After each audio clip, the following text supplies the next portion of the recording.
Hey, everybody, what's up? Tom here, back at you with another video. Now, I am just going to take a second here, and I'm going to get dressed, because I have to go to work.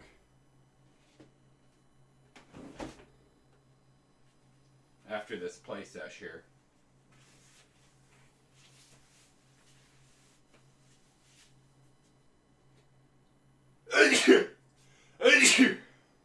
And I'm just trying to be efficient with my time.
Alright guys, give me one more sec.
Alright guys, don't worry, I'm coming.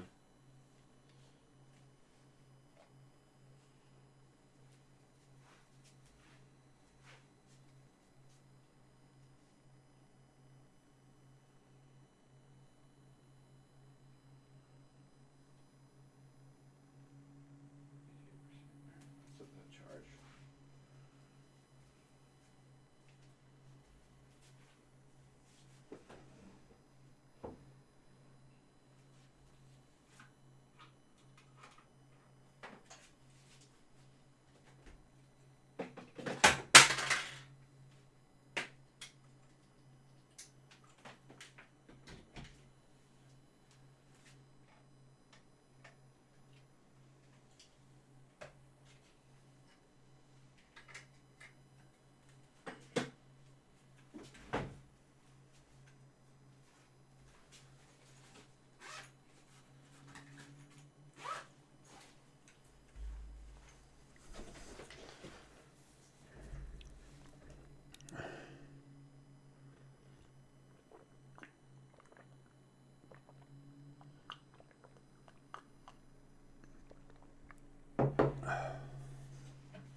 Jedis themselves happen to be playing. For all the things that Grinding Gear Games got right in 0.3.0, I think they've got the core game into the best state that it's ever been in. Try this game. I think they've done a number of things that have made crafting very different to what it used to be. Quite a bit more powerful too, which you will see when we talk about unique items. But one thing they got really wrong with this is that Path of Exile 1, it took a long time to get to the level where you had what I would term reasonably good build diversity.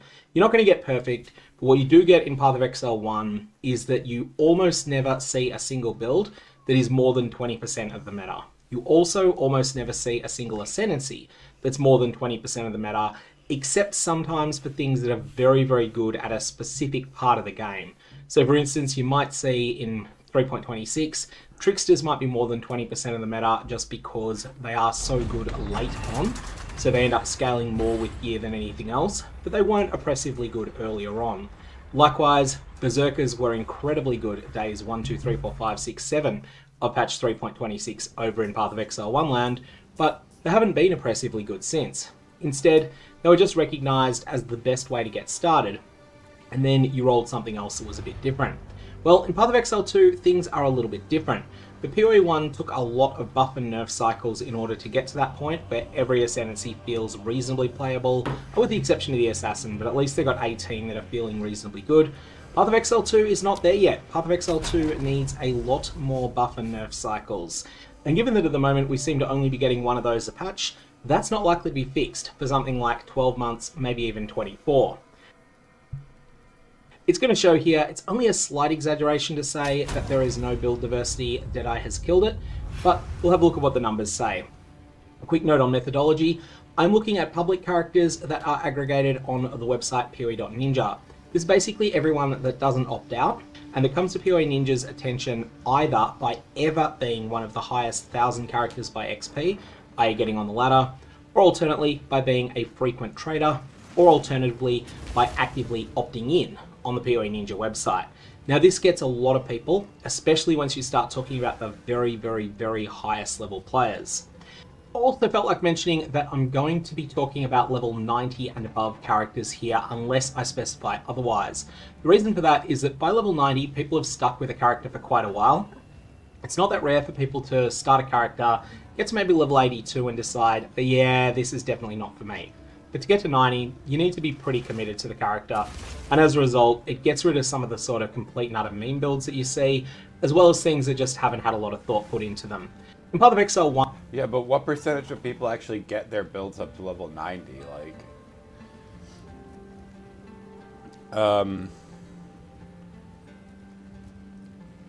You don't need to be 90 to beat the campaign. You don't need to be 90 to beat some of the pinnacle bosses. You don't need to be 90 to be bored with the you don't need to be 90 to be bored with the end game. What about people that just play the campaign a couple different times with a couple different builds? I think that's something that you would want to include in your discussion. I tend to use higher numbers than 90, and that's because over in Path of Exile 1, it's a lot easier to get to the high 90s than it is in Path of Exile 2.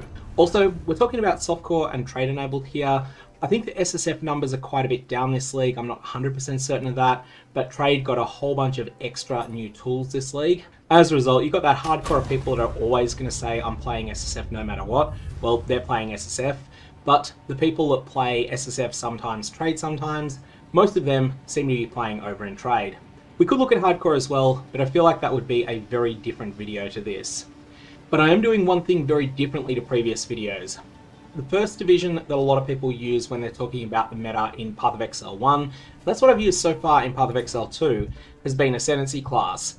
In Path of Exile 2 though, I think that because of the way that skills correlate to weapon types, I'm actually going to start splitting by weapon type first, or at least I'm experimenting with that here. If you think that it doesn't work, definitely let me know down in the comments below, and then I can potentially go back to going through the Ascendancies split first instead, but I'm just aware that once we get to 36 Ascendancies at some point, then from then onwards, that's going to be very unwieldy. The reason I do this though is that I think that a Spear Deadeye plays more like a Spear Amazon than it does like a Bow Deadeye. And for that reason, I'm considering the Spear Deadeye and the Spear Amazon to sort of be variants of the same build, whereas the Bow Deadeye is just a completely different build altogether to both of them. So we're going to do both of these. We're going to take a look first at the Ascendancy split, and after that we're going to do a deeper dive into all of the weapon types. Now there is a saying that a picture is worth 1,000 words. So here is my 1,000-word essay on why the Deadeye is oppressively good at the moment. The innermost ring of this donut chart is the Ascendancy popularity at level 85. Each time you go out, you jump up a few levels. 85, then 90, then 95, then 97. What you'll see here is that there is a plurality but not a majority of Deadeyes at level 85. A larger plurality but still not a majority at level 90. But then once we start looking at 95, we're looking at a majority. That is more Deadeyes than every other Ascendancy put together. When we get to 97, it's the same thing, it's just the same thing but worse. There are even more Deadeyes. But that's also because they level faster as well, right? If you're only looking at characters that are 90 and above, the Deadeye clears screens faster. So it's easier to get to level 90 because you're killing enemies faster. Now, I mean, you could say that means the build is overpowered. It probably does. Especially because if you're able to level up faster than other builds, you're going to get better gear than other builds, and then you're going to go even faster than them.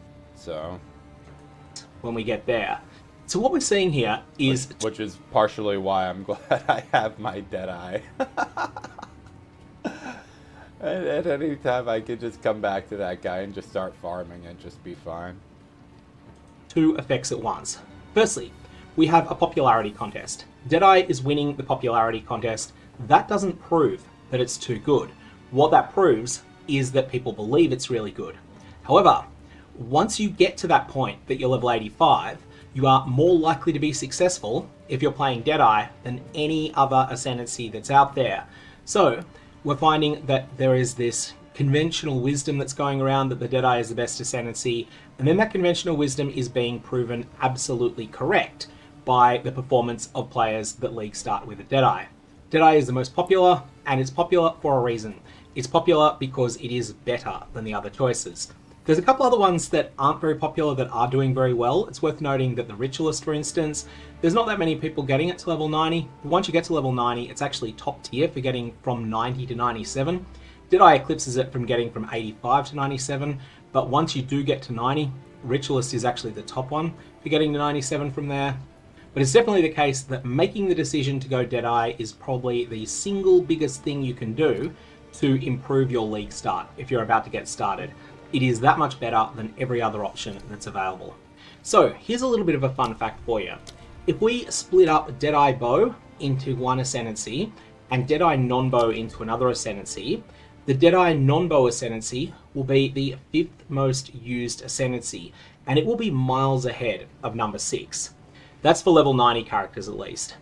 86% of Deadeyes use bows, 7% use crossbows, 3% use spears, and there are a few other things that are getting used as well there. You'll notice a lot of these things don't add up to 100%. That's because I tend to leave out things that are 1% or 1/3 of 1%, and those things do add up, especially when there's a lot of them. The other major issue though is we didn't know just how bad the support gems would be for non-attack builds compared to what was available for attack builds on release day. So those people that went in thinking, oh yeah, Deadeye, that'll be a safe league starter, they found out that Elemental Armaments 2 was an awesome support gem. They found out that Rapid Attacks 2 was an awesome support gem.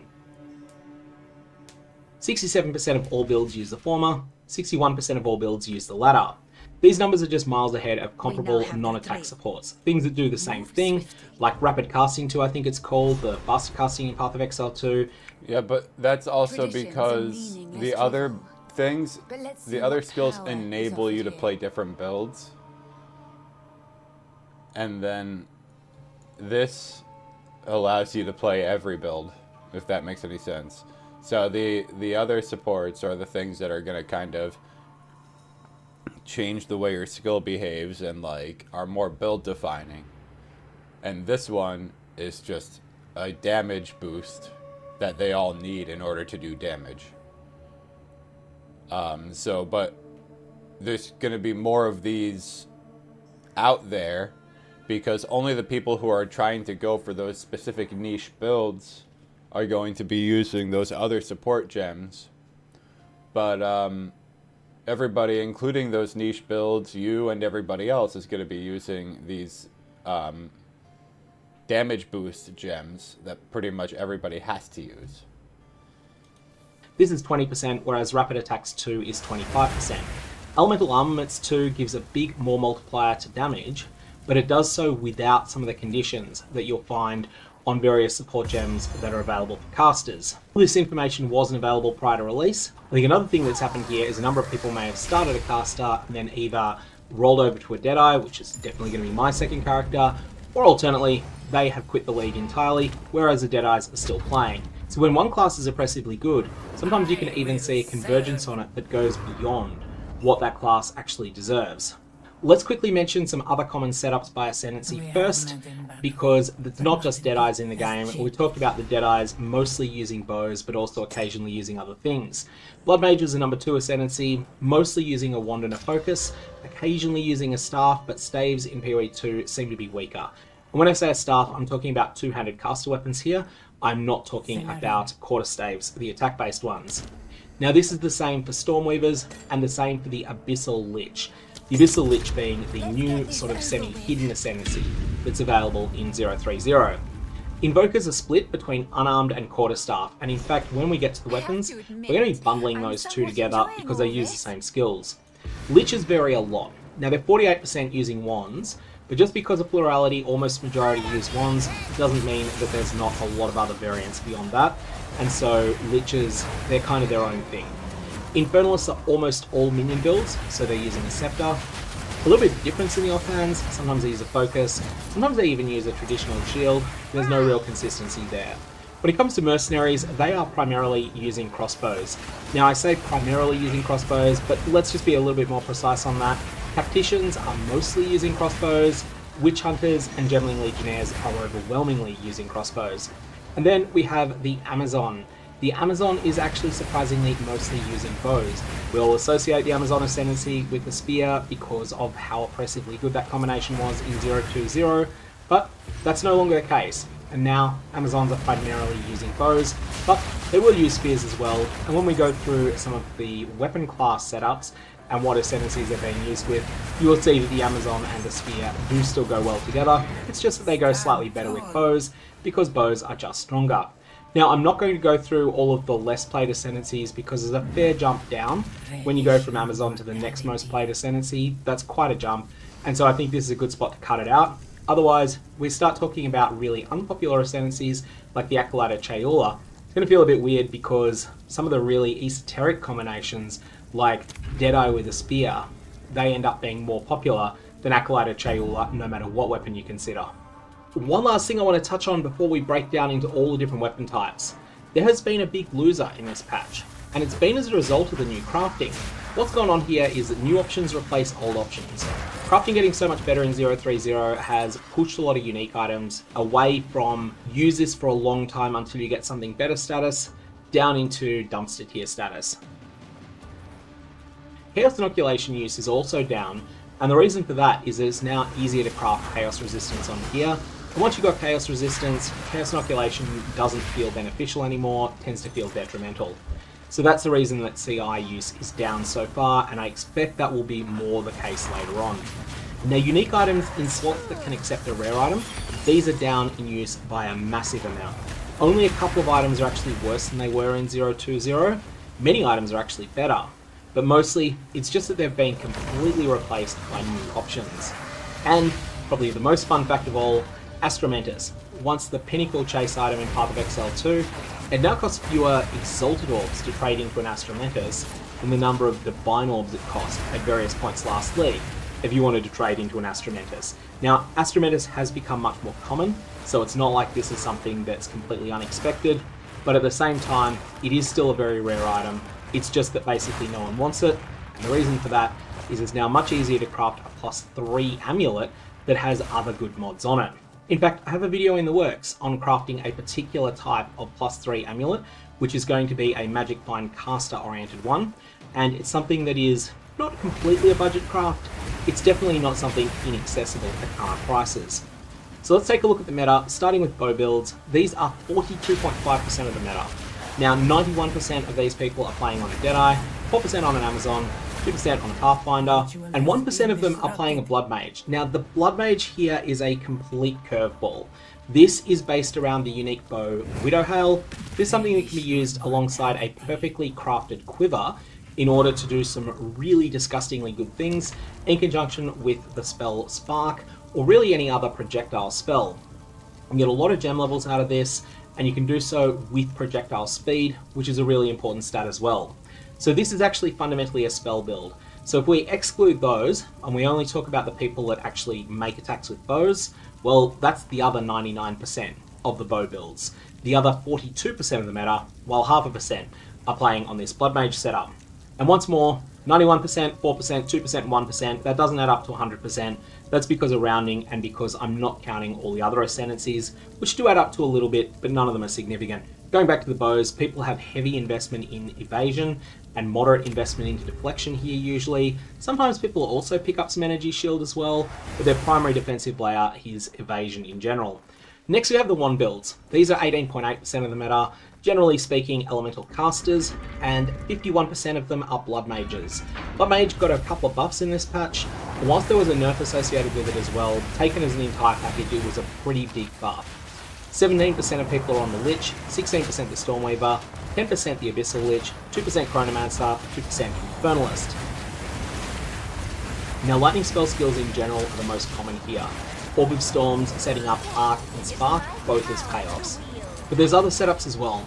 Chaos spells that are used on different builds. There's also a fire setup that uses Fireball, Hammer Fusillade, and Frostbomb. There's also a bunch of other things that you can do. I've been messing around with something that is completely hipster, where I'm using Elemental Equilibrium and Firestorm, but this is not something that is really strong. In fact, this is something that's quite weak, and that I'm looking to roll something else in its place at some point. Now, among these wand builds, most people are mostly scaling Energy Shield as their defense, and not really bothering with either armor or evasion rating. There's definitely some individuals that do, but overall, the numbers say it's ES only. Crossbows come up next. Now, these are 11.2% of the meta, and the thing that made a huge splash here was the new gem, Mortar Cannon. 49% of people who are playing crossbow builds are using Mortar Cannon in their build in order to automate the firing of grenades. Now, 29% of these people are playing on the Deadeye. Of all things, they certainly will keep showing up everywhere because it is the best ascendancy in the game, and it is not close. After that, we have 25% Tacticians, 21% Witch Hunters, 6% Warbringer, 3% Gemling Legionnaire, and there is also one specific build on the Lich. Now, this is the Liches that are using the Last Lament unique crossbow. Pretty much no one else wants that item, but those Lich crossbow builds, they are definitely using it, and they're using it well. After that, we have the Staff and Unarmed builds. Now, I'm combining these because it just feels right. They're the same class of skills. Ultimately, if you wanted to split them up, you can do that as well. It's about a 50-50 split between the two. So these are 10.3% of the meta when combined. Of these, 75% are Evokers, 8% are Deadeyes, again, the Deadeye showing up again. Acolyte Chayula is 5%, Amazon 3%, and then there's just a bunch of dregs after that. Now, defensively, these builds have a very common defensive core, and that is get 2,000 energy shield, get 6,000 evasion. That's your starting point. Once you've got that, invest in both of them further and keep improving your character. But that seems to be the point where this build starts to go from feeling a bit squishy to starting to sing a little bit more. Scepter builds come next, not to be confused with Spectre builds, and here we have all of the minion setups. 6.7% of the meta are using a scepter as their primary weapon. Now, the reason I specify primary here is that it is possible to use a scepter in the same way that you would otherwise use a shield. So you're playing a build that's using a spear as its primary weapon, then in your offhand, use a scepter, and you get the spirit from that scepter. You don't do any investment into minions, but that's there because you think you get more benefit on your character from that spirit than you would from a shield. Well, you can do that, but I'm not counting those people. I'm only counting the people that use a scepter in conjunction with things that are not otherwise weapons. 46% of these minion players are Infernalists, 30% Liches, 8% Ritualists, 3% Blood Mages, 3% Invokers. Now of these builds, Skeletal Storm Mage is the most popular of these, but there's quite a lot of variety. So Skeletal Storm Mage just comes a little bit ahead of all the other things. The one thing I would say is one of the biggest constants though, Pain Offering is extremely popular on these setups. Other than that though, there is a lot of variety. You can make a lot of different setups work. Now people are spending some of their spirit quite often on other reservations. We are seeing Convalescence for instance being used. It's not used by a majority, but it is used by a sizable chunk. However, Grim Feast, its prospects are looking pretty grim. No one wants to use it. No one cares that it was reworked. It is basically a dead gem at the moment. After that we have the Spear builds. These were everywhere in 0.2.0 and they're slightly less everywhere now, down at 5.7%. Of these, we have 33% of people playing Deadeyes, 32% are playing Blood Mages that aren't really mages, more on them later, 17% Amazon, 6% Ritualist, 5% Warbringer. Now, this Blood Mage build, this is not a spell build, like some of the earlier spellcasters using bows that we were talking about. This is a true spear build, and it uses Bleed, Crit, and Tangle Tongue as its weapon. Tangle Tongue got nerfed a lot in 0.3.0, but it is still fine. This is actually a majority of the bleed builds that are in the league. Greater than 60% of all users of the support gem Deep Cuts 2 are playing this setup, this particular Blood Mage, Bleed, Crit, Tangle Tongue setup. There's otherwise not much consistency among the spear builds, lots of different things going on, and the one thing that is a constant, they're all using a Herald, but beyond that, they're using all sorts of different things. Now it's worth noting that these numbers might actually be a little bit inflated, and it might not have been 5.7%. The reason I say this is that there was an emergency patched bug that made these builds way stronger than they were intended to be. So these were able to zip around maps at crazy fast speeds, and that ended up getting nerfed. That was something that was primarily affecting the Deadeyes here, so it wouldn't surprise me if some of these characters were originally Whirling/Deadeyes, and they haven't yet re-spec'd into a Deadeye that is a bit stronger after those changes. So if that hadn't happened, we might see a smaller number of spear builds than we do. And after this, we have the least popular playstyle of all.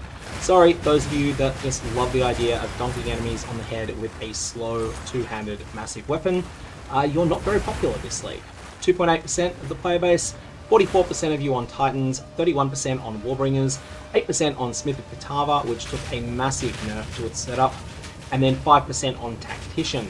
This playstyle is simultaneously pretty unpopular because it involves very slow attacks, and it's not good enough to fool people who are chasing power, who will play whatever's the strongest, into it. And as a result, it's just not all that popular.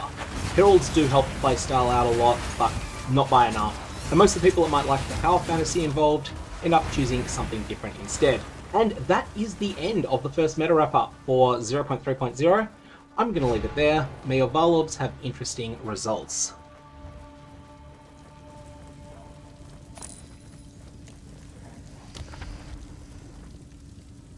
Hey guys, so today I want to talk a little bit about the Hollow Palm playstyle. Now we've had 0.3 for a little bit over a week, and I've been playing Hollow Palm this entire time, and I've also looked at other people's Hollow Palm builds as well to take a look at what's good, what's not so good, what are people doing to kind of make the playstyle work, and whether or not Hollow Palm is a better option compared to Quarterstaff, or should you still play Quarterstaff over the Hollow Palm variant.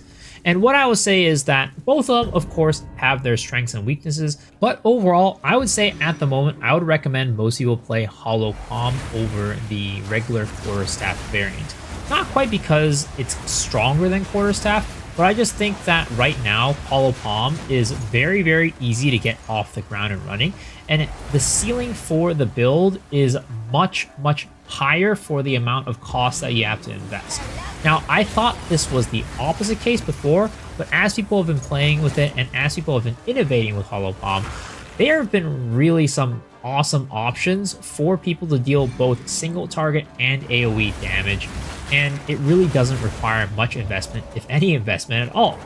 Now, let's talk about Hollow Palm first and why I think Hollow Palm is so strong, but also talk about some of its weaknesses. So the reason why Hollow Palm is really strong right now in the meta is because of the fact that you just get to scale attack speed like crazy.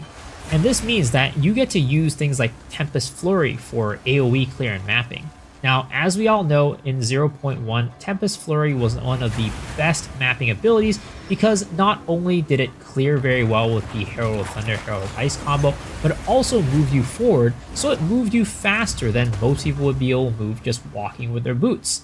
Now, that is back in this patch. Now, it's not quite as strong as it was in 0.1 because there is no Herald chaining effect anymore, but at the same time, it still retains its ability to clear across the map while moving and attacking and moving faster than most people would just by walking. So that is the reason why Hollow Palm is so strong.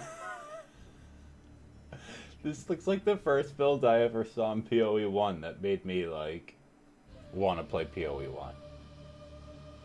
You just are filling the entire screen through AoE effect. Strong with AoE clear, because the AoE that you can scale is just much higher than that of the quarterstaff, and you don't have to give up. The great thing too is this is considered melee.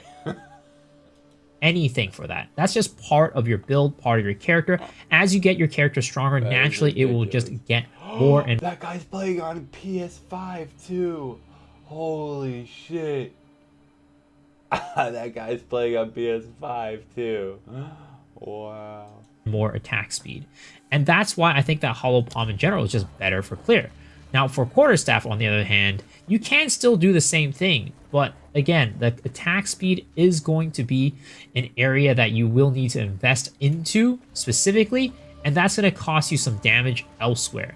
And again, you do have to have a quarterstaff. You do have to go and get that up to date, whereas Hollow Palm, you just don't have to worry about a weapon at all. So overall, that's the one thing that seems kind of nice about the build, is just you don't have to spend any currency on your weapon. No currency spent on your weapon whatsoever. I think that seems really nice. Because normally your weapon is going to spend all of your currency on. So imagine being able to spend all of that on armor instead. Because of that, I give Hollow Palm the leg up when it comes to the AoE clearing side of things. Now you can also use Ice Strike, which is what I use, but you know, to be honest, I'd say that the most, I guess, comfortable way of clearing is probably going to be the Tempest Flurry method. Now, when it comes to the cons of Hollow Palm, though, when it comes to mapping, I would say that specifically if you're playing something like Ice Strike as opposed to Tempest Flurry, it can be a little bit annoying because your range is going to be a big factor in how well you can map. And because your hands are so stubby, a lot of times you end up jumping into a pack and getting kind of desynced in a way, and you're just like not hitting enemies while your character's just doing animations and dying. So there are a lot of kind of like clunky parts to it as well, just because of the inherent nature of the range and the abilities that you do.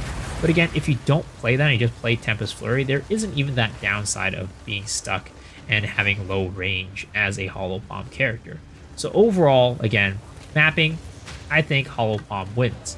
Now, for single target, on the other hand, I also think that this is an area that I find kind of boring in a sense for Hollow Palm, but at the same time, it's very, very effective. Now, on the screen, I'm going to play for you guys a clip of somebody running a 23 attacks per second, I believe, Hollow Palm character for their Tempest Flurry. And as you can see, this is a character that just doesn't do that much damage with his Tempest Flurry, but the moment it gets its combos up, it just uses Falling Thunder, and it just instantly deletes the Zesht. Now, this is something that people have come up with. I think the first person that I saw it being used with was Corbin, but I saw people come up with this tech, and I'm like, oh my gosh, this is just going to make every single Hollow Palm character run this, and it's just going to be the only way to play the character when it comes to 1v1ing. Now, you can still do like Ice Strike, Tempest, Flurry, and then Bell, but at the same time, this is just absolutely insane because using the support gem Culmination, you're able to build up combos super, super high. It has no ceiling, basically, and once you let go of your one strong attack, which in this case is Falling Thunder, it will be able to one-shot any boss pretty much at any level of gear as long as you have enough combo built up. So I think that that is kind of, in a way, boring, but also kind of broken because, again, you don't have to invest in your character, which is why a character that normally, when you saw from the clip, it actually did very little damage on its normal attacking skill, it was able to one-shot a boss despite that. And that's because it just attacked so fast that it kept gaining combo higher and higher and higher to a point where it just was going to one-shot anything in the game anyways. I feel like this might get looked at some point. I don't know if they're necessarily going to nerf it at the mid-league, but this is definitely not going to make it through next league, unfortunately. Well, I don't know if unfortunately, but for anybody who likes this type of gameplay style, it probably won't make it through to next league because it is infinite scaling. And again, you just don't even need gear for it to infinitely scale. So I think that this playstyle is just a little bit, uninteresting. And as a result, I'm not very excited by it. But it is, again, the reason why I do think that Hollow Palm is the way to go. Because with Quarterstaff, you're going to be able to do this as well, but again, the attack speed. This scales extremely well with attack speed because there is no cooldown timer, like there's no delay between getting combos. As fast as you attack is as fast as you're gaining combo. And if you're attacking faster, that means you're getting combo faster, which means you get to unleash your one-shot faster. Whereas with Quarterstaff, if you wanted to play this playstyle, it's going to take you much longer to be able to generate that combo. And again, you have to give up other things as well to increase your attack speed, like giving up your damage, whereas Hollow Palm just doesn't need to do this. So Hollow Palm is both very cheap to build, but also very effective. I think in general, mapping is probably, unless you're using Tempest Flurry again, right? Mapping probably can feel a little bit better with the Quarterstaff, but when you're just talking about pure speed and comfort with like Tempest Flurry, then I think Hollow Palm definitely takes the cake. And as a result, I just think Hollow Palm is probably the more, easy to build and early game option for somebody who might want to use it as a league starter. And then later on, maybe if you're just trying to have fun, with a Quarterstaff, I don't know why, then you can go play Quarterstaff and put some investment in that character and make it strong. But yes, as for now, I think Hollow Palm is going to be the way to go if anybody wants to play Quarterstaff skills, because of the fact that it's just so cheap, so affordable, and so efficient at both mapping and bossing. So yeah, let me know what you guys think down in the comment section below. Do you guys agree with me? Do you think that this playstyle is a little bit boring and hope to see in the future some other ways to play Hollow Palm that are also very effective, but less, one-trick pony-ish? Let me know. And as always, if you enjoy this type of video, let me know by hitting the sub button. It's completely free and it supports the channel. And also, I stream on Twitch every single night, twitch.tv/MrSpecTrue. But if not, hopefully I see y'all on the next video. Alright guys, peace.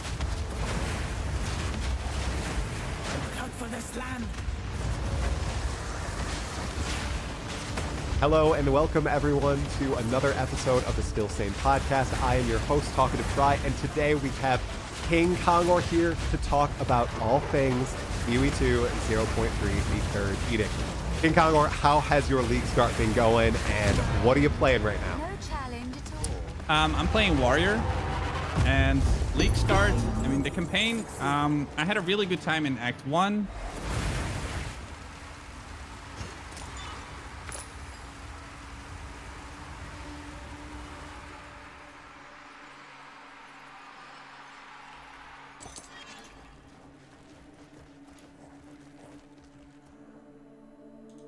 Stifling build diversity or whatever because everybody wants to play that. If so, great. Then I'm all in favor of people who say mid-league nerf it. I think we're still in open access, and for all of GGG's talk about how they want to treat it a bit more like a full release because of the popularity, when you're really going to have to treat it as a full release is when you full release it. So right now, you still, other than that free weekend, you're still dealing with players who bought this or had somebody buy it for them so that they could try it out because they are enthusiastic. Now is the time to kind of fiddle with the dials a little bit more than you might in a full release. I say if you need to nerf something, do it. And if you need to buff something, do that too. Don't be afraid to fiddle with the dials a little bit. The Whirling Slash thing, so I never actually played it. What is it? This is the business where you kind of like you hop around with Whirling Slash, and you can go really fast, but you have to click a lot, don't you? Yeah, it's got like ultra speed. Back when you like, and it's faster than sprint at the end of the day. And then you let out a heap of like whirlwinds, and it just blows bosses up in one shot. The big thing for me is like I don't think it's interesting playing the meta. I think the meta exists for a reason, and it's there for people who just want to like blast endgame and want like a build that's like, oh, this will work. Like Lightning Arrow's worked every single like that. I always call them cardinal builds. So like Lightning Arrow will work probably every single league to varying degrees. They did sort of nerf it in PoE 1 at one point, and then it was still heavily played. It used to be like Wind Ripper builds were a big thing for a very long time for currency generation. Like, they used to use Burial Grounds Wind Rippers. Like, there's always some sort of meta. I have never felt intrigued by wanting to play the meta, and like you said, like PoE 2 is a new game. Like, more power to you. If that's the build you want to play and min-max and follow a guide and a creator, you should do it if that's what you will find fun with. I personally don't think it's fun, and I don't feature metas on my channel as a general rule of thumb. I feature consistent builds or interesting builds because I find them to be more fun, and part of that is understanding new mechanics and different mechanics, so then you can apply that to the creation of furtherment of new builds. And right now, like, PoE 2 is just in its infancy. So we haven't found all the broken interactions, and like PoE 1, like we have found most things. Like there is rarely a new build that pops up, and it will pop up from time and time again. But PoE 2, we have an incomplete product, and basically builds are open slather. Like you can do whatever you want.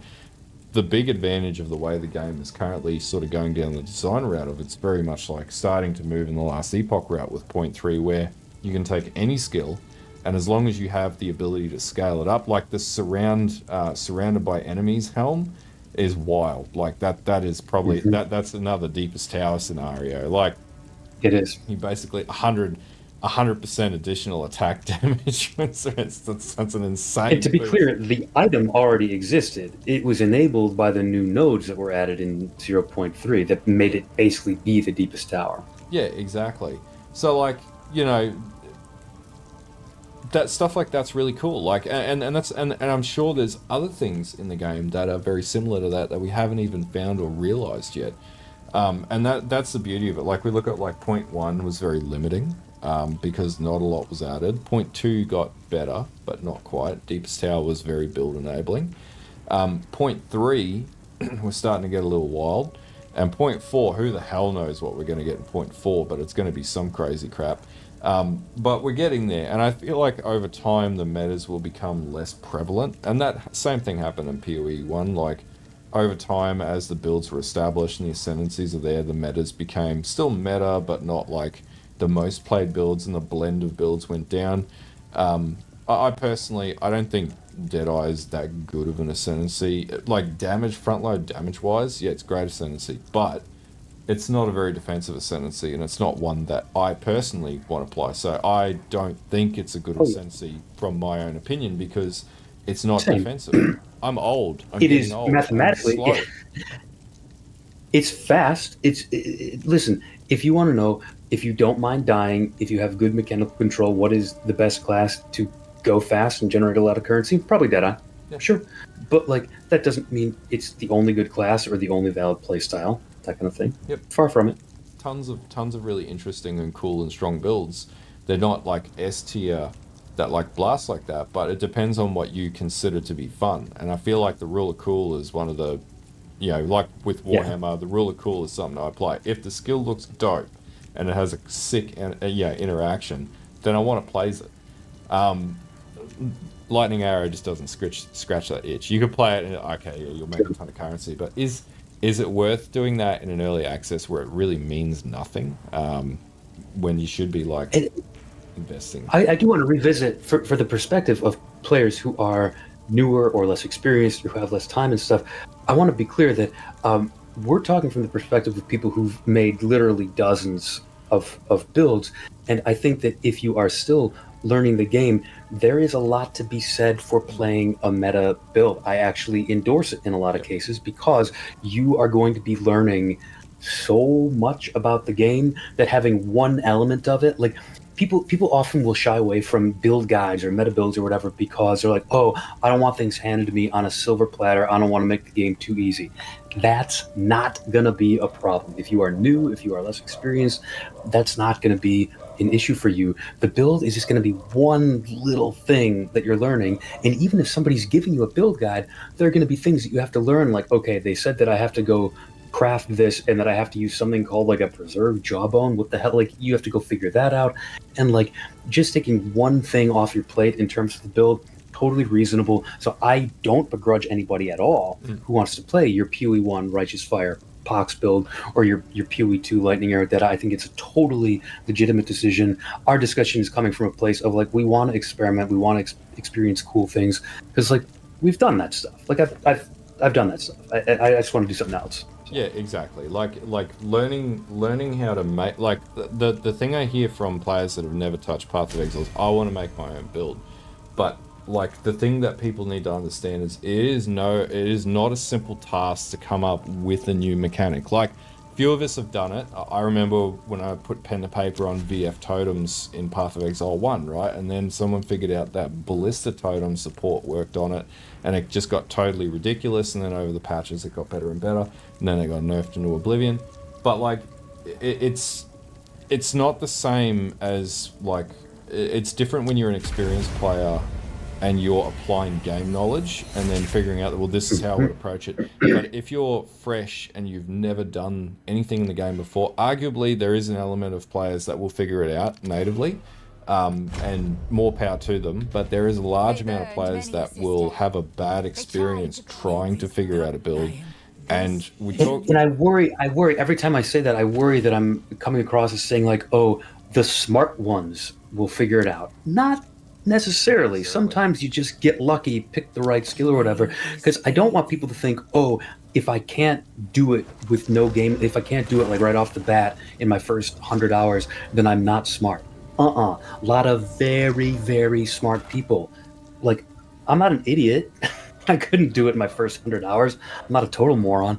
And like, it's about the game knowledge. It's just, you wouldn't try to write a really good novel if you hadn't read a lot of really good novels. Like, you need the kind of baseline experience of playing a lot of builds to know what tools are in toolbox and how you can apply things. It's just not easy to just memorize these things. A lot of it comes with experience. I always called it failing upwards or failing forwards. So like, the amount I've failed at more builds than I've been successful at.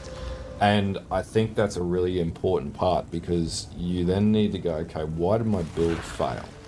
And you go, ... okay, so how do I fix these problems? You do the research, you close the gaps, and you try again. And that's basically the constant progression. And sometimes you got to walk away off the game because you're like, this build sucks, like, it's ruined my experience. The thing that sort of always aggrieves me has always been like league starter, like when someone does choose to follow a guide, it's when the guide is misleading on a league start scenario, and like then someone gets a bad experience as a result of that guide. And I've seen many times where people have been like, this guide just totally misled me in the wrong direction, and I have no idea what to do now because like my league start's screwed. And that's sort of the scenario where I'm like, yeah, it's not good. If you make the choice that you want to make a build yourself or figure out how something works, more power to you, do it, I would say. And you'll either be successful or you won't, but you'll definitely learn from it. We all have to start from somewhere. But yeah, like, league starter guides should be relatively easy to approach, and that's where like my line's drawn. But that takes us to overall balance changes. Just to summarize everything we've been talking about, Baron, did it hit the mark, or do you think that there was a lot left that we could have gotten with this patch? I think the thing we knew from the moment they announced the details, it was a little disappointing that we didn't get a new class, but I feel like that's more of a feels thing. Like, they made plenty of progress, and the game feels different, and the game feels better. Had I wished they had managed to get a new class in? Yes, but they will. So I hope we get 2 new classes, for the next batch or whatever. Overall, I think it felt good.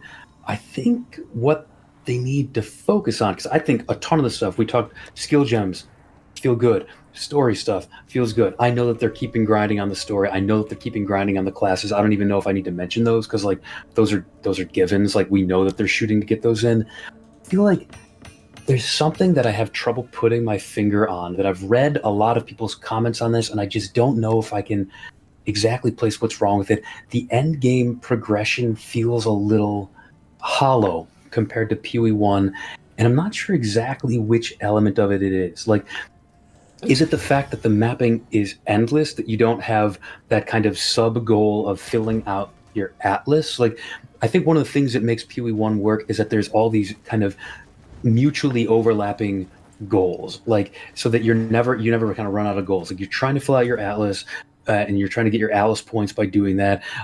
You're trying to do your build, you're trying to get your ascendancy and this and that. And like, I can't put my finger on it, but it just feels like I get to middle or end maps and I just kind of my mentality starts petering out towards mapping. I don't know what it is. I'm open to suggestions, but something about the end game progression, whether it's the towers, I don't know.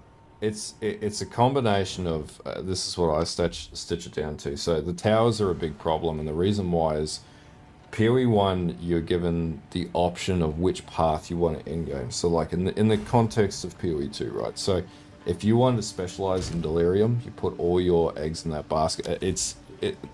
The problem is the all or nothing approach that they take with it. Whereas in PoE1, you were given a choice, right? So you can go and specialize in Delirium, right? But you can only do limited mechanics, but you could be proficient to an exceptionally level of efficiency in that mechanic, right? And then you can really specialize, and the rewards would be increasing based on the investment that you put into that mechanic. In PoE2, this is one of those, like, when you make it for everything, like everything is available equally, the value of everything is commensurately lower across the board for approaching it. So whereas like if you place more value into something and you make the investment more fruitful, then that one mechanic is going to be a rewarding outcome. That's what you're going to play because it gives you enjoyment. But right now, like, you do rituals, Delirium, everything across the board, it's all the same, and that just brings the overall quality of the end game down and makes it very generic, and that's one of the problems. The other problem is one-hit pinnacle bosses. Like, and this is where I disagree with one-hit pinnacle bosses, because I think your build should not be able to body a boss in like a third tier pinnacle boss. If you're one-hitting that boss, what's the point? It trivializes the whole endgame. That Uber boss should be hard. Like, we think about PoE 1, right? Yeah, builds are specifically made to Uber, but the average build may not be. And this is the problem that they currently face with the endgame. Is the endgame is so generic across the board that, you know, they basically say all builds should be able to do all content. That reduces the meaningfulness of a build and what it's used for, and also it reduces the quality of the endgame, because the endgame has to be homogeneously balanced. It can't be like extreme in this end and extreme in this end.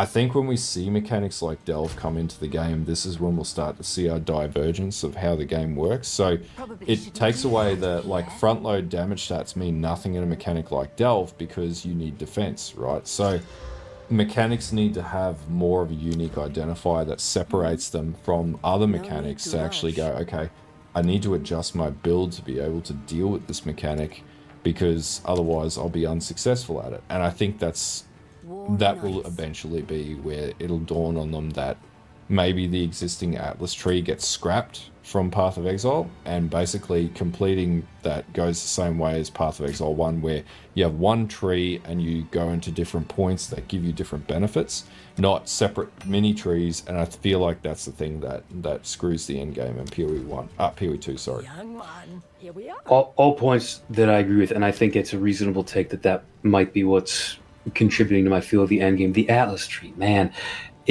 and you know what? We haven't even had the Atlas tree in PoE1 that long, but I remember thinking when they first introduced it, like, there's no going back from this. Like, this is huge. It was such a huge bonus to the end game.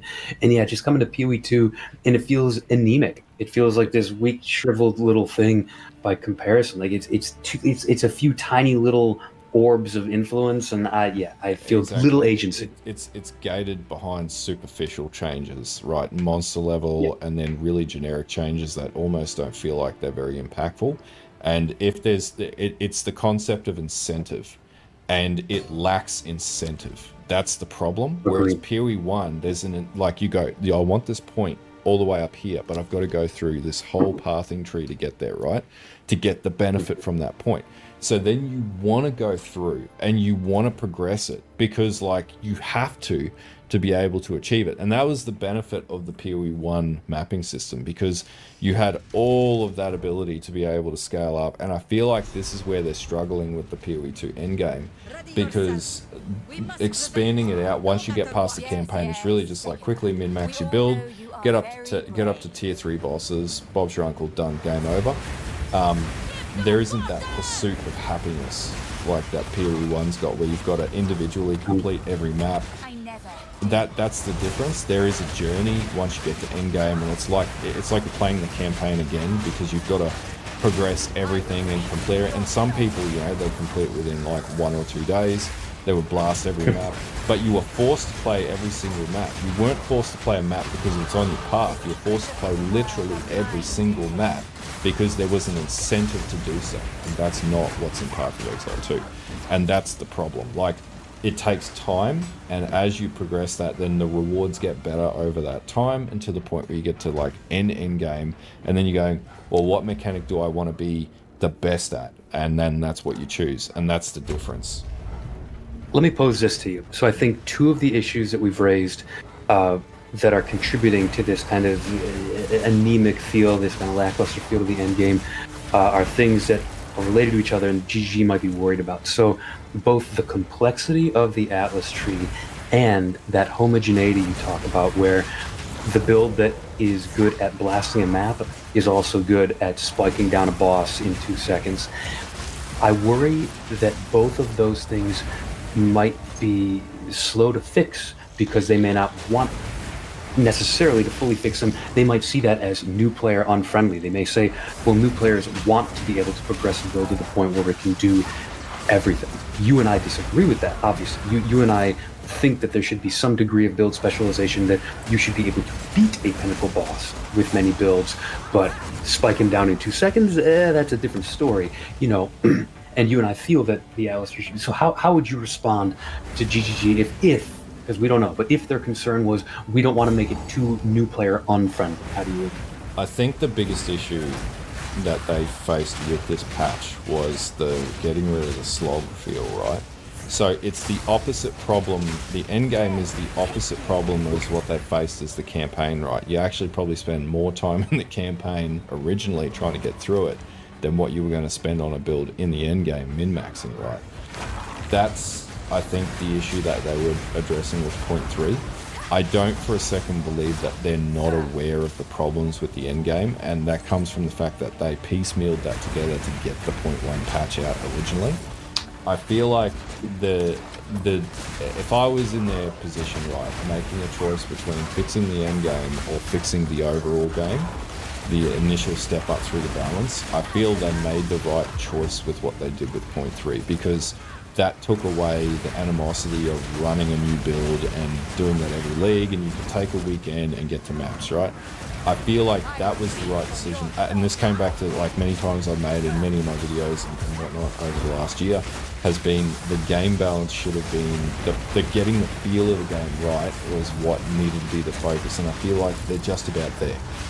Like the game feels good, it's good to progress, you get through it at a pretty steady pace, you can finish work at the end of the day and take 4 hours and get a good chunk of the campaign done before you tackle it the next night, which is really good, it's fun.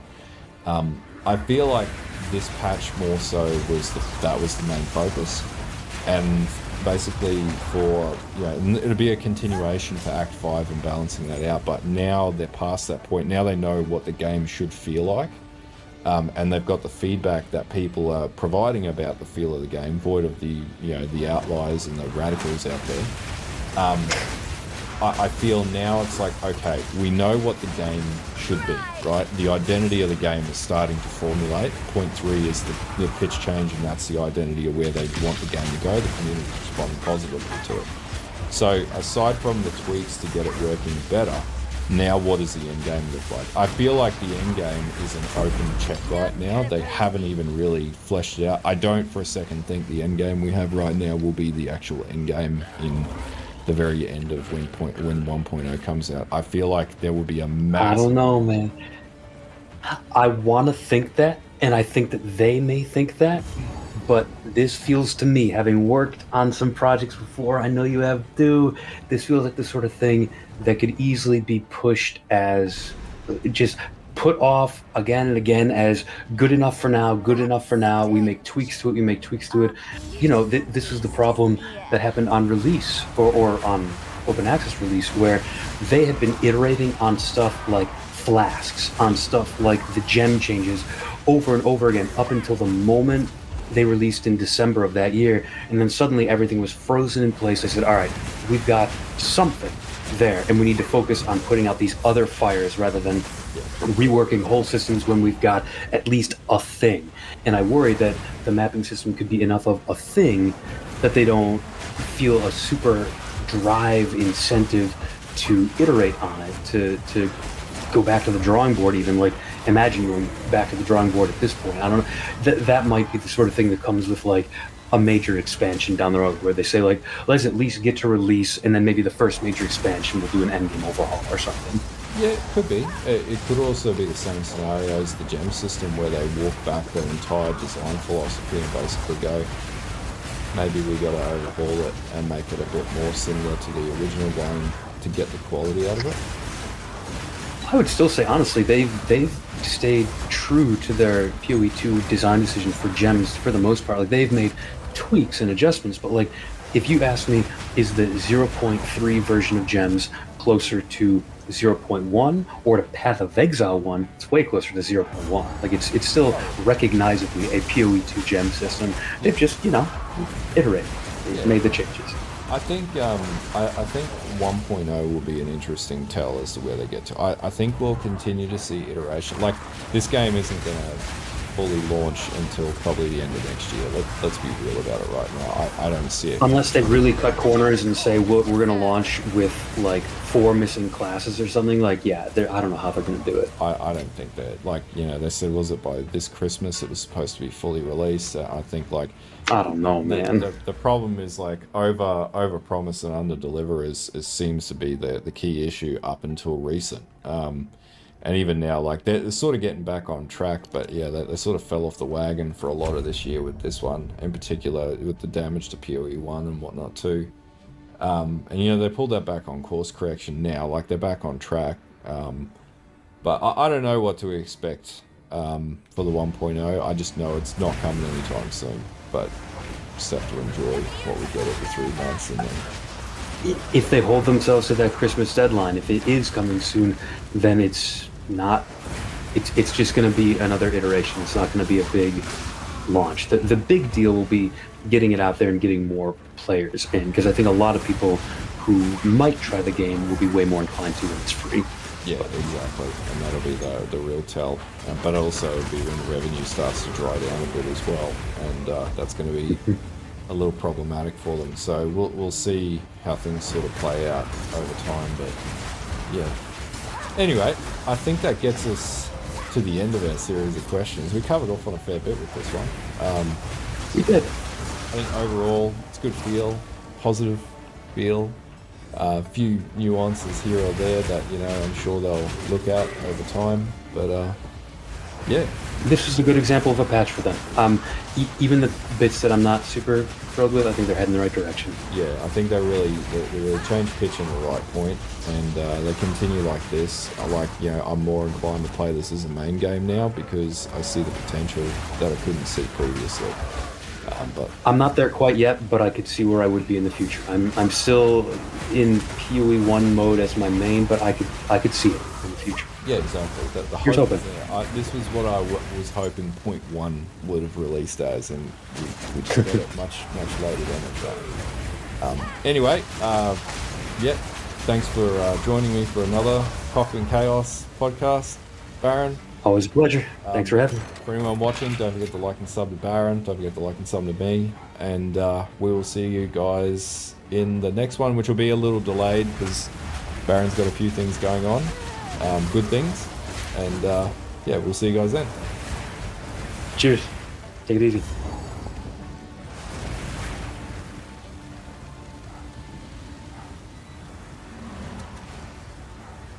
Those bosses are the new thing, and it's so playing it is awesome once you get there, but getting there sucks dick. Like, why everything has to have layers of sucking dick to get to the good part? It is like here, you have Ana de Armas, you can fuck Ana de Armas, but before you fuck Ana de Armas, you have to suck these 4 guys' dick. So guys, I have this video here from Gassy TV that is called Path of Exile 2 is the best it's ever been so far, 0.3 first impressions. And of course I want to watch this because I love videos like this. And I also agree with this, that this is the best that Path of Exile 2 has ever been. The league mechanic, the Abyssal, is awesome. There is now crafting. We have actual crafting in the game. That is also really cool. Are there still problems? Yes, there are. The towers still suck. The performance suck. Balance, but balance can be fixed later. But the game itself, the base game, is insane. But let's see what Gassy has to say in here. TV here with another Path of Exile 2 video, and I have just now been live for 46 hours and 20 minutes, and I've slept 3 hours during that time, so I pulled. What the fuck? This had to be at lunch, so he went 40 hours with only 3 hours of sleep. That is insane, dude. Just if I'm a little tired, if you like these videos, I appreciate if you hit the like button, subscribe for more content. Anyways, I'm gonna crack in with the video, get rid of all this YouTube bullshit intro stuff. Patch 0.3 Path of Exile 2. There's been a lot of crash outs. I've seen that from highlights and whatnot. People have been complaining. They're not doing well. Oh, it's bad. This is bad. This is terrible. People are always going to complain in League starts in Path of Exile 2 because Path of Exile 2 is a game that forces you at the start of the game to be slow, to find gear because the gear sucks and everything sucks. Like, they designed the game that when the league starts, your first playthrough, you have to struggle. They want that to happen. So every league launch, people are going to complain. Every single one. It happened in 0.2, it happened in 0.1, and it is again happening in 0.3. But now that people are understanding more stuff and already leveled up and are there, now people are more chilling. But at the start, like the first couple of days, people always complain. And well, this time around, with people complaining, then we have the reaction to the complaining, and we had the whole tourist thing that was, in my opinion, it was awesome. It is content, it is funny drama, so hey, let's go. This is shit. Unless you're playing a Deadeye or you're playing Minions, it seems like everybody's just dooming and glooming everywhere. It's like literally being on Reddit 24/7, 365 days a year. It's always on fire. Either way, here's my take on 0.3. I firmly believe that 0.3 puts Path of Exile in a state that it is the best it's ever been. Now, there's a lot of issues still. Tons of issues. I will be making a separate video covering my experiences with Minions, specifically, where I'm going to deep dive more generic and more detailed stuff when it comes to Minions. Nobody cares about Minions, brother. But I'll say... Well, I guess they do. 138k subs. I guess 138 people care about Minions. Brother, Minions suck dick. This in this video. There's a lot of issues still there. Well, not that many. I actually took some time to come up with a handful of negative things that I provided feedback to them with. But in the end, one of the biggest things that I felt from a Minion perspective, at least in the early stages, was everything just felt better. I felt that the loot was good and sustainable. I felt that my progression was good and sustainable. And right off the gate, I felt like I was actually doing well. I was playing Minions, obviously. In the past, we've been forced to play SS Strain Contagion and then switch to Minions properly or slowly up until Act 3, then play Minions from there. But again, I'll talk about it generically and then move on from the Minion topic. However, in 0.3... Yeah, I am here to hear about the game, not fucking Minions. As I walked out at first, I am just joking around. Down from level 2, I played Contagion and Unearth, and I was already, feeling, because as soon as I hit level 3, I was running with Skeletal Archers in the background. Now with Skeletal Archers, they're doing actually pretty well at this point, and then once you get the skill levels up to where they start scaling from the changes they did in the skill tree, the patch notes, it felt fantastic. I have never enjoyed Minion gameplay leveling as much as I did with the launch at 0.3. So Okay, so for him, this league is awesome because he's a minion Andy, and minions are good this season. So probably if minions suck this time around, he wouldn't like it as much. I don't know. That is why I am talking more about the base game. I think the game is awesome. Young one. It doesn't matter the build, right? Well, it matters. Some builds makes it easier, some builds make it harder. But the game is awesome, dude. Such an incredible feeling. I think a lot of people can agree. And the big difference between PoE 1 and PoE 2 is that in PoE 1, you start with fewer minions, and as you progress the further into the game, you then start to get to the point where you are a commander of an army. Now you are a true summoner, and that kind of vibe and feel to it. PoE 2 flips this. As soon as you start operating with minions, you are immediately in charge of a lot of minions. You are immediately becoming this unit of a commander that commands your army of minions, and that feeling is really... Do I need to play minions one time, brother? Do I need to make a minions build to know what is happening? Because I have to be honest, I saw that build that Pox is playing, that it is, I don't know if it is a minion, it is a companion, a beast, or a specter, or whatever the fuck. But he has a fucking Triceratops that when he summons the Triceratops and he falls down, he wants everything that it has around. It is a crazy fucking build. I don't know if you can categorize that as a minion build, but he's doing his damage through the big Triceratops. Good, and I think a lot of casual players appreciates that even more than I do, and that's something that you get straight out the gate from PoE 2, and I think that's really cool. And now that you're able to level with it, it really excels that feeling and the vibe from it. It's been such a marvelous experience. But anyways, there's been a lot of things, obviously, in the game right now. There's the asynchronous trade available. So far, fantastic. Obviously, sniping is the only big downside, I feel like, with this. I did want to... This is the best thing about the league, by the way, and it is awesome because it is here forever. I am hoping, I am praying to God, really, that we get this trading system in PoE 1 for 327. Because they said we are going to test it in PoE 2, we are going to see how it goes, and then we will take it to PoE 1. But that can take some time. Maybe it doesn't come for 327, right? 327 is only like 1 month and a half away. I want it to be in 327 because now that I know that this exists, I can never go back to this not existing, dude. You know, this is awesome. This is the best thing in the game right now. This also helps you with crafting because with crafting you need bases and bullshit. You just trade quickly, boom, boom, boom. You don't care about anything. You craft, you do your shit. Like, this is awesome. You can take this away from me. Never you can take this away from me, GG, ever. In fact, put it in PoE 1 for 327. So that I can also use this shit in 327. To try it out just for fun. So I have taken it out now. I had a live search on Bones of Ulur, where the reservation applies to specters, for those of you who don't know. And it makes Bones of Ulur a very popular item for basically every minion build. So they're very expensive. Very, very expensive. So I said, you know what? I'll try to do a snipe. So I did a search for snipe. It pinged. I clicked teleport. And, well, then I spent the next 8 minutes in a loading screen, and then the game kicked me out. So that's what happened. Tapper Toys, you mad. Tapper Toys, thanks so much for the gifts, man. Thanks for the subs. So one of the things when it comes to that is obviously there will be sniping bots. So sniping is something you cannot do unless you're going to be, setting up scripts for it, which is against TOS. So I think that's the only downside, and one of the downsides I've noticed when it comes to the trade experience.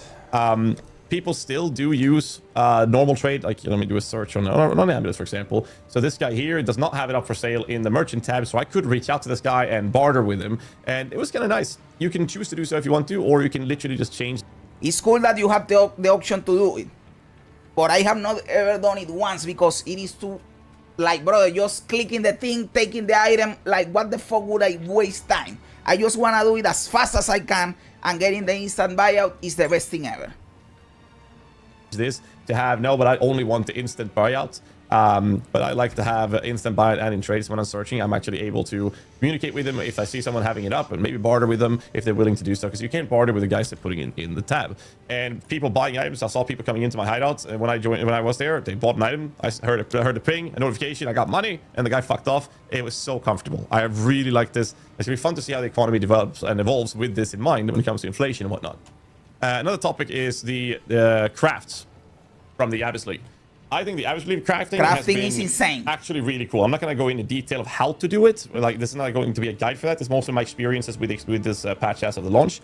And it feels really good because now it's like you craft an item with 2 modifiers. You use essence to get a 3rd modifier. You can then slam, or you can start utilizing the desecrate, as it's called, where you can desecrate an item such as these. This one would desecrate a rare weapon. Well, that's a waste of them. But this one here would... Like, it is still hard, and you have to still use expensive omens if you want to go tier 1 on 6 different mobs and you need the specific mods. But if you only want like tier 2, tier 3, and you only want 4 to 5 mods, that is easy to accomplish, you know, pretty deterministically. So crafting is insane right now. I like it a lot. Desecrate the rare amulet, the ringer belt. And what it would do is that it would straight up just add an unveiled modifier, for those of you who are familiar with PoE1 lingo, as you can see here.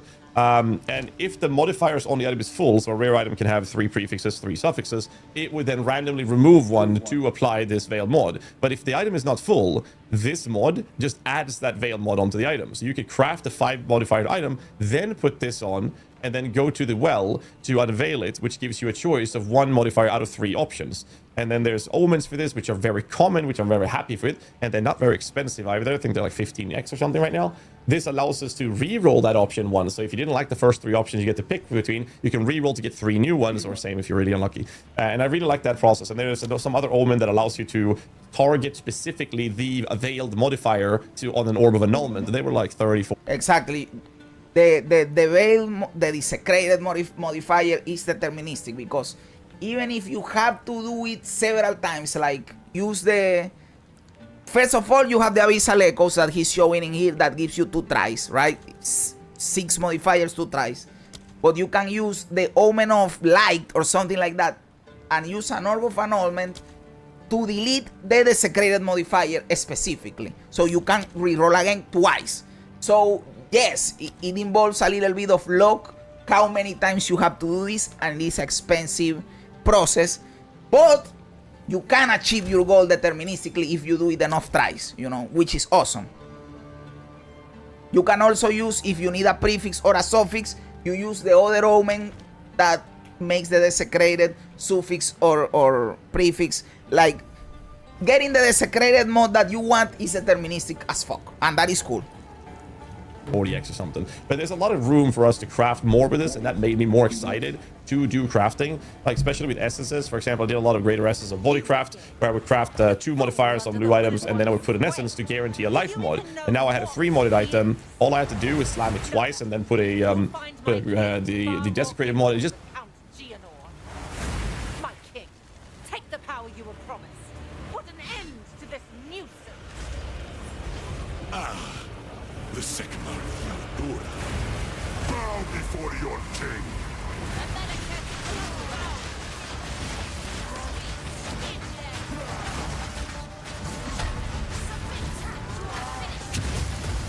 For my people!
the sun!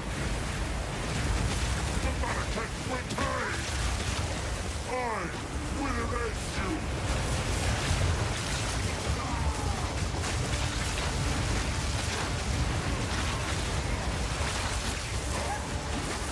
10,000 spears!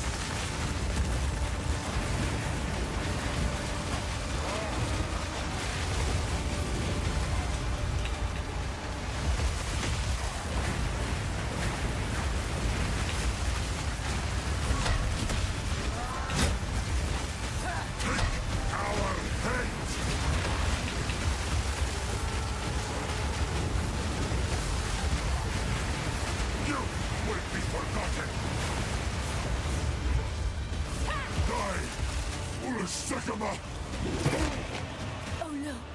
The Sekima is still alive. You have accomplished nothing. Oriana will prevail, and the Faradin will rule the Vespiri.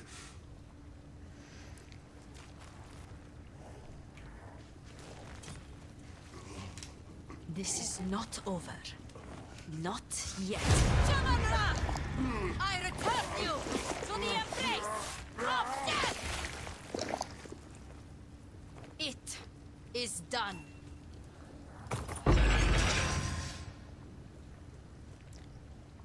Alright, guys, we still have a hardcore character. We did not die. The war is over. We almost died. I have given him an honorable death. Bro. This may prove to heal the wound between the Ferdinand and the Marquess. Return with me. I must address my people.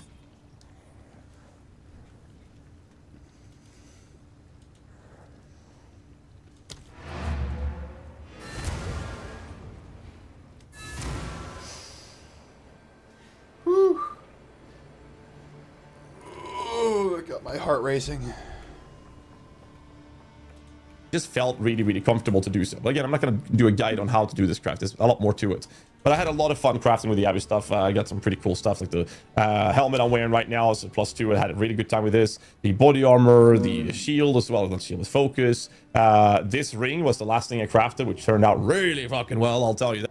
In fact, it is so deterministic that I am worried that when this content goes core, they change it a little bit so that it is not so deterministic, you know, because it helps a lot. That much. Decent life on it. Got a chaos res, double res with a fire res implicit, and a good life on it. I mean, it just felt really good to craft with. And I know that that's one of the hot topics of Path of Exile 2, where crafting is lacking, and I feel like the obviously craft mechanic actually felt really good. One thing when it comes to the actual gameplay, though, I really like the Abyss mechanic way more in PvE2 than I do in PvE1, and I'm a big Abyss fan. It felt really... It is insane when you see the monsters coming out of the hole. It looks really cool. Like the monsters are not just spawning. You see how they are crawling out of the hole. It is insane, dude. And the cool thing, the monsters are hard. Let's be honest, but it is cool because they are rewarding. We are not in the 0.2 situation when we got as many wisps, and they are not hard, but they are also not rewarding, and nobody cares about them. But the abyssal bullshit is rewarding, so we like them, you know. Comfortable. I was very enjoyable to engage with, and the challenge to it, they were definitely harder than before. So I've been doing some weird things where I've been focusing my Atlas tree on exiles, because if the exile spawns near the abyss, then they also get this big juicy version when they die that pops out. So I've been having a lot of fun. The rewards feels really good for it as well. Been having tons of fun with this, and I can't really stress how much fun I've been having. Another cool thing, I haven't used it too much, is if you click on the bottom left button here, you can click on market panel, and you can actually do, for example, search for Bones of Ulr and search for those in-game and use the trade browser in-game. Obviously this is for the travel to hideout mechanic, not to barter that I've seen. To the ruins of the Val Empire. In search At of a least. weapon. I still use the website for now, but this is a really neat system allowing to have everything in the game itself. Outside of that, we have just recently posted a full-blown guide for the Infernalist minion leveling, and I'm currently operating an endgame where I'm going to try to figure out how we're going to set up the guide for the endgame version of the Spectre build for Infernalist. And once I'm done with that, I'll probably try some Storm Mages and whatnot, and a few other things. But one of the biggest downside I had was that the Act 4, I am unable to... Well, we thought we were unable to. I'll talk about... Act 4 is cool. Everybody loves Act 4. Some people know it is too long. I do think it's a little bit long, but it is also part of it is the first time we play it. We will figure out better ways of like the optimal way of what is the best island to visit first, how to traverse the map fast, and all of that. People will figure this shit out quickly. For next league, it will be like a walk in the park doing Act 4. About this in detail in the next video, but essentially we were unable to make specters out of the vast majority, like 95-99% of the monsters from Act 4, including the interludes. So that kind of like set us to this position where we have similar specter meta as last league, which is the Vault Guards, and not everyone has a computer that can handle that because they're pretty pressing. They're very, very, very shiny and spreads. So basically what I'm trying to say, they put cancer in your eye sockets whether you want it or not. Okay, you can't see shit. That's what they do. And but there's some. You can see shit without minions either, brother. Like, the game is in a way that you don't see the grounds. If there is something exploding under you, you never know until you are dead. There's a few other out there. I'll talk about that in the next video. But other than that, I genuinely had a ton of fun with Act 4. It was extremely well made. It was very enjoyable. I had a free choice of where I was going. And I'm not a lore guy when I play RPGs, but I genuinely enjoyed it. The boss fights were really cool, especially the underground zone, the lowest floor in the solitary confinement zone of the prison. With all. Brother, everyone says that that zone is their favorite one. I said it, a lot of it, like everyone liked the prison zone. Because yes, it is insane. It is really good. You did an amazing job with the prison zone. Everybody loves it because of something really cool that is there. I don't want to really spoil it, but there in the prison zone, the zone itself and the boss have different mechanics that only happen there, and that makes it really cool. Water washing in and out. It was beautiful. Oh, thanks so much for some. I appreciate it. I just feel like everything felt so cool. And then once I was done with it, we got to introduce to the interludes, which is something that they're going to take away when they introduce the next act, because that's what Jonathan's been saying. So we got 3 like mini stories, if you will, to bridge the gap between Act 4 and endgame levels, which was pretty nice as well. And all of these bosses and mechanics are available in the endgame. Now, I feel like I've been glazing and just talking well about the game. 10 years from now, we will say, like how PoE1 players tell us right now, hey, I was there when PoE1 was only Act 1. Now we will be able to tell to people, hey, I was there when PoE2, you had the interludes. You don't even remember the interludes. You don't know what the interludes are. You are a noob. I was there when we played the interludes. There's a few bit issues and whatnot. I will still stand by the statement that I believe the Path of Exile 2 currently is the best it's ever been. It's been crazy cool. So a little bit negative stuff. Obviously, there's a bunch of stuff with minions. I'll cover them later. The endgame hasn't really changed. There's some cool stuff like this. This is a new area called the Mansion in the Mist. It is a pain in the ass accessing them. Just let us access the bullshit.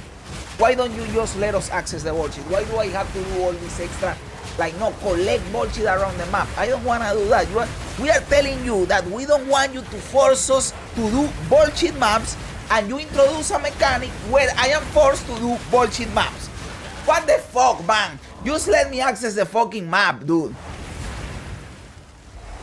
That we have to find and activate a set of nearby, I'm not even going to try to pronounce that, headstones in maps to purge the evil surrounding this mansion so you can gain access. And this one has a clear indicator with some, I don't even know what that is, flowers, bats, butterflies, shiny. And that can bug, by the way. I cleared all the maps with that shit and clicked the bullshit, and then the bullshit went to the same map that I am trying to access without giving me access to the map, so it completely bugged out. Brother, GGG, what are you doing, man? Shiny shit and blue cocaine or something. So we have to do this map, and we have to then unlock a set of these. And once you've done enough of these around it, which is usually just a handful, 2, 3, 4 or something, then you gain access to this map. You can run the Mansion in the Mist, which is a new map where you can do with a big new cool boss. When these things are bosses we see in the campaign, like in the Act 4, for example, or the interludes as well. So that's pretty cool. And I saw some other one over here. I did a couple maps around it, but I never saw the temporal tethers. I need to find 3 of them, apparently. But these maps, I didn't find them in there, so I'm not sure if I missed it. So I never got to experience these things. So this is kind of like one of the main new things, if you will, to the end game. But also, the towers remains an issue where you're going to want to, for higher juicing, where you're going to want to try to find areas with 2 towers. Exactly. Those bosses are the new thing, and it's so... Playing it is awesome once you get there, but getting there sucks dick. Like, why everything has to have layers of sucking dick to get to the good part? No, brother. It is like, here, you have Ana de Armas. You can fuck Ana de Armas. But before you fuck Ana de Armas, you have to suck these 4 guys' dicks. You suck these 4 dicks, and then you get to fuck Ana de Armas. Motherfucker, I don't know if I want to do that, dude. But that is what is happening here in the endgame in Path of Exile. Connected together to giga juice the maps in between, or even 3 towers if you want to giga juice your maps as well. So that problem still remains. The end game feels like I'm just walking around trying to find these corrupted zones so that I can make sure that I get the my Atlas points and doing the unique maps if I already done this one, but to get my Atlas passives. So the entire endgame kind of still feels a little hollow, if you will. There's not much change. I think that a lot of people might find themselves get a bit bored with the replayability of the endgame, unless you are a PoE veteran or a big fan of the gaming franchise. For me, I'm gonna enjoy the living fuck out of this, but I definitely can see how it still feels a bit hollow with these things in mind. This was cool the first couple of times, but now it's like I look at this and I'm like, okay, I have to find 3 tethers. It is annoying as fuck. It is annoying as fuck. Did all of these maps here nearby, didn't find a single one. I'm gonna be honest, I already moved on. I'm down here now. I said, fuck this, I'm just gonna get my Atlas skill points instead. I'll figure this out later. Exactly. So I'm not sure how they're gonna fix the hollowness feel of the Atlas progression, but I definitely wanted to bring that up in this video. Other than that, balance related stuff is obviously one of the biggest problems, and I think that they did a good job with buffing for the most part. Warriors feels really down bad. Minions feels fantastic. The lightning is still going to be the meta. Now people are doing it with Deadeye, and it's just absolutely beyond. That is another thing that people have been saying. That yes, the strongest classes in the 3 leagues have been different. Like 0.1 was the Stormweaver Spark. 0.2 was Amazon Lightning Speed. And 0.3 is the Lightning Arrow. The 3 abilities, Lightning. Lightning is always the bullshit. Like, I want to play Wind. I want to play fucking Poison. I don't know. Why Lightning is always the bullshit, dude? People say that it is because of Shock. And yes, Shock is one of the points. But it is not the only thing. It is also the nodes in the tree, the skills themselves. There is a lot of things that is benefiting Lightning beyond only Shock. Insane, and I can't wait for the day where, you know, the Ranger dexterity side of the world here in Ray class is going to take a beating and get sit down in the gutter whilst the other classes get to shine for a bit, because it's been a little bit. Next league, when the Druid drops in 0.4, we are going to get the Druid in the left top of the tree, right? They are going to improve that tree, they are going to nerf this one, and we are all going fucking Druid. Let's go! Bit annoying going from, we actually did have Spark from previous season, but we've had Lightning Spear and the whole Monk with the shattered shit, and then now we have the Deadeye with the lightning stuff, and I'm like, okay, something is going wrong, because they're missing the point on how to bring that down to be within a reasonable scaling. Obviously, it's happening over and over. Again, I'm nitpicking a little bit with the feedback and the criticism here, but I wanted to bring up some negative stuff in this video as well, to not just sit here and glaze them, because I genuinely, I'm at borderline starstruck with how good it feels for Minions, and I'm obviously very biased towards that. The game feels good even if you don't play Minions, dude.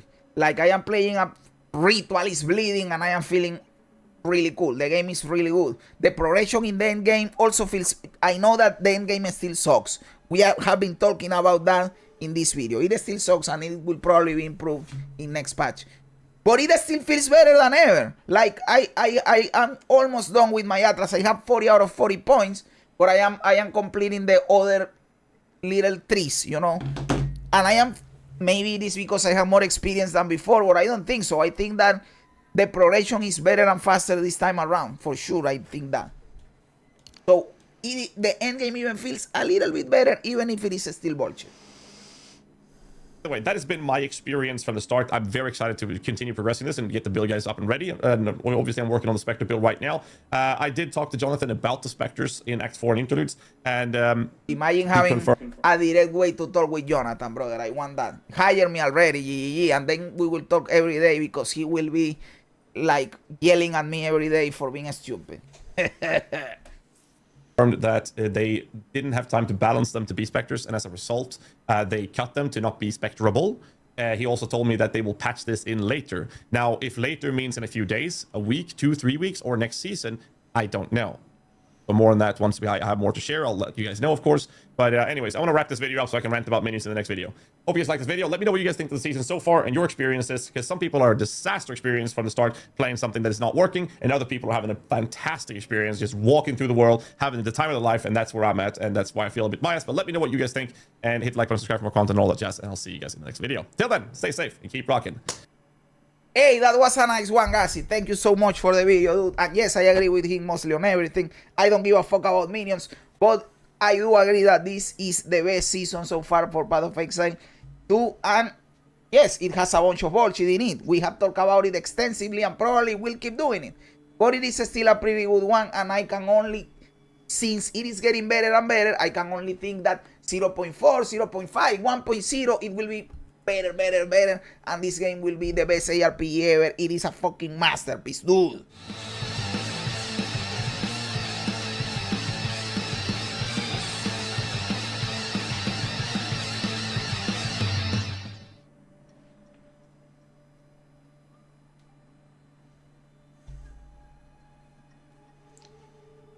So guys, I know that you want me to talk about this. Yes, the tourist drama. All the streamers are talking about this. This is the topic that is popular right now in Path of Exile.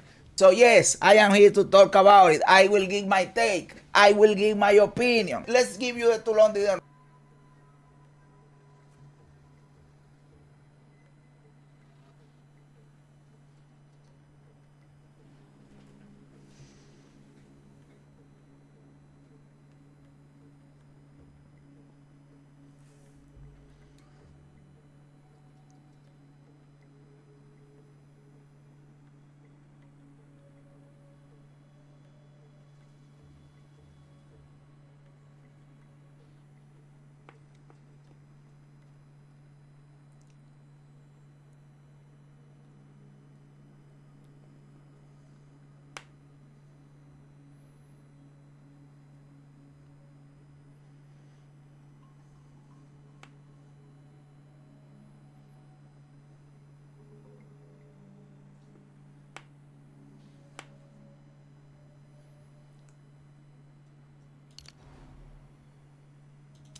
Skeletal Reavers are aggressive skeletons that can become enraged.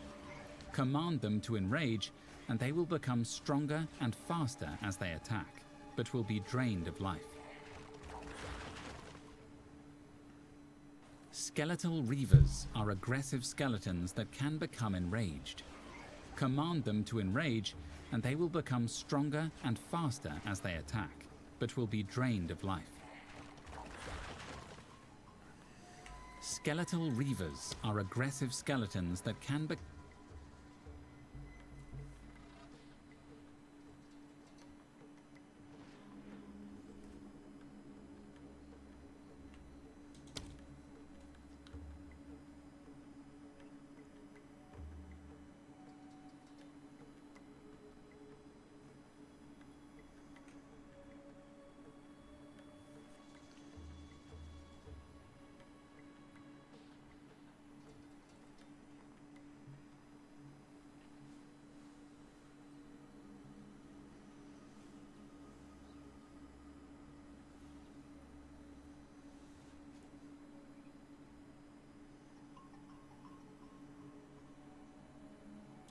You know, over the years, I've seen tons of people hyping up Hollow Knight, talking about how it's one of the best indie games of all time. I never managed to get around to playing it myself, but I was well aware of how much other people adored the game. So when Silksong launched last Thursday, I thought to myself, what the heck, I'll give it a shot. And now I get it.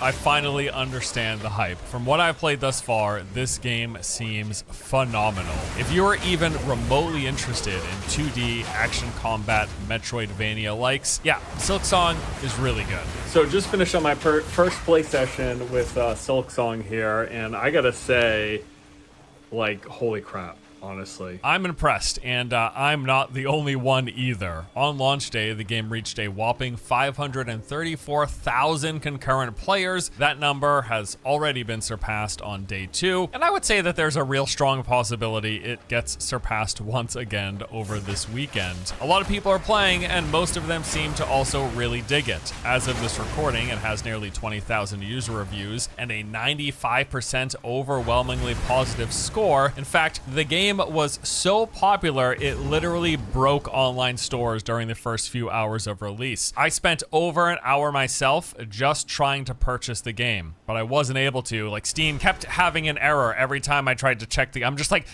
let me in. I literally just want to buy and play this game, but they weren't letting me give them my money. And from what I understand, it's because there was so much demand, so many people wanting to buy the game simultaneously because they didn't have any sort of pre-release option to purchase it, that it just completely overwhelmed the Steam servers. And apparently it wasn't just Steam. People reported similar issues on the storefronts of other platforms as well, which just like crazy, dude. Think about it. Your game is so popular, you're breaking stores because of the demand. So I've played about 10 hours thus far of Silksong. I have not beat the game yet. In fact, I don't even know if I'm halfway through, but I did want to share some of my initial thoughts, like the things that have stood out to me the most up until this point. Before we get into that though, here is a brief word from today's sponsor. Today's video is sponsored by Ragnarok M Classic. This is a new MMORPG for mobile, if you can't get enough of the genre and are looking for some more on the go. Now, as the name implies, this is set in the Ragnarok Online universe, where you'll be immersing yourself in the world of Midgard, navigating busy towns, exploring secluded forest, and diving into mysterious dungeons, all in search of loot. The developer says that they've aimed for this to be a mobile MMO without all the junk. So there are no in-game shops, no pay to win, and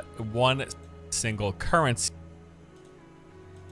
which is Zenny, and it's the only in-game currency. You'll use it or earn it by engaging online. You know, this is a dungeon. Use the... Okay, what I've liked about Silksong so far. Here we go. For starters, the atmosphere of this game is just through the roof. Like, they do such a great job of world building and creating a space that feels authentic and interesting. From the background music that is played in each of the game's zones,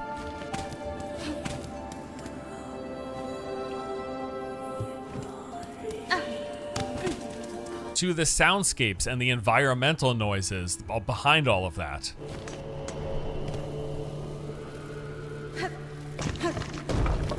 Both of these things, combined with the game's visuals, really create this sense of place and personality to even just the zones, the play space that you're going through itself. And speaking of the visuals, I've really found the art style and presentation very appealing. Most of the characters and enemies of this game have a simplistic, but nevertheless very distinct look to them. Like, nothing comes across as generic to me. They've really got a clear sense of style when creating this world and the characters within it. Similarly, the environments themselves all have a real distinct look, with each of the zones that I've explored so far having their own unique look, color palette, and atmosphere that gets created with all of those things combined. Furthermore, the game's characters themselves ooze with personality. The main character you play as, Hornet, is a warrior on a mission to find out why she was captured and brought to these lands of Farloom. In the process, you encounter many different NPCs, all with their own very distinct and at times funny as hell personalities, but I'm not even talking about like the text that's on screen when you're talking to them. It's more the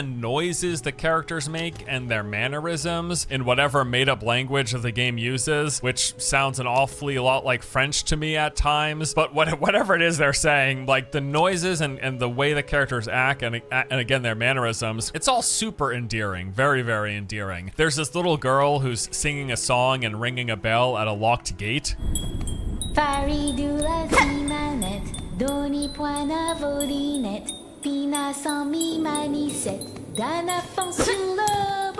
Or how the blacksmith is constantly laughing at all of her apprentices' jokes. Or the mighty warrior who salutes you in a showcase of admiration every time you leave the area that she's in. And those are just a few examples. Like literally almost every character that I've come across has had something similarly endearing or interesting about